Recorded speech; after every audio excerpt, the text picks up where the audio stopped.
ಕನ್ನಡ ಹೋರಾಟಗಾರ್ತಿಗೆ ಕನ್ನಡ ಬರೆಯೋದಕ್ಕೆ ಬರೋದಿಲ್ವಾ ಅನ್ನೋದು ಸಿಕ್ಕಾಪಟ್ಟೆ ಟ್ರೋಲ್ ಆಯ್ತು. ಇದ್ರ ಬಗ್ಗೆ ನೀವು ಹೇಳ್ತೀರಾ? ಆಕ್ಚುಲಿ ಅದನ್ನ ಗಿಲ್ಲಿ ಬರ್ದಿದ್ದಾಗಿತ್ತು. ಹೌದು. ನಾನು ಓದಿದ್ದೆಲ್ಲ ಆಂಗ್ಲ ಮಾಧ್ಯಮದಲ್ಲಿ ಆಗಿರೋದ್ರಿಂದ ನಾನಿವತ್ತು ಹೌದು ಕನ್ನಡ ಪರ ಹೋರಾಟಗಾರ್ತಿ ಆಗಿದ್ದೀನಿ, ಒಬ್ಬ ಕಲಾವಿದೆ ಆಗಿದ್ದೀನಿ.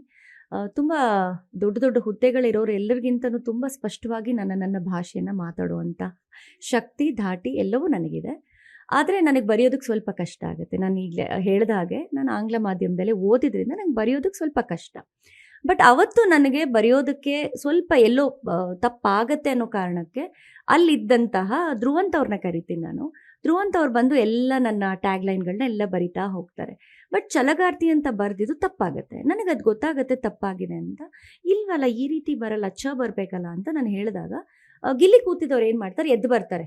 ನಾನು ಬರಿತೀನಿ ಅಂತ ಹೇಳಿ ಎದ್ದು ಬಂದು ಅವರೇ ಬರೆಯುವಂಥದ್ದು ಬೋರ್ಡ್ ಮೇಲೆ. ಸೊ ಬರೆದಾದ್ಮೇಲೆ ನನಗೆ ಹೇಗೆ ಅನಿಸುತ್ತೆ ಅಂತಂದರೆ ಮತ್ತೆ ನಾನು ರೀಚೆಕ್ ಮಾಡೋಕ್ಕೆ ಹೋಗಲ್ಲ ಅದನ್ನು.